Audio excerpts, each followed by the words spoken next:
Creating an nsfw channel on Discord is important for managing explicit or sensitive content within your server. And here's the updated way to create a nsfw channel for Discord.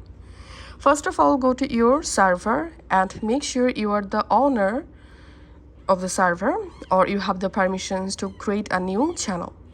Now all you have to need, you have to hard press on this text channel.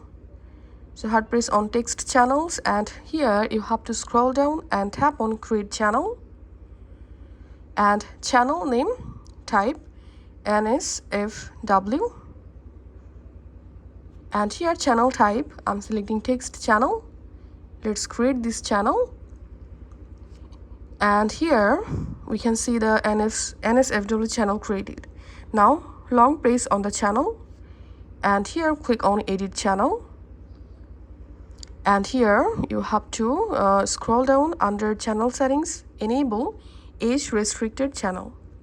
So all you have to need to create an nsfw channel, and you have to enable age restricted channel for the channel.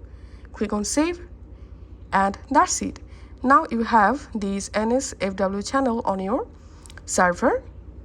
Thanks for watching.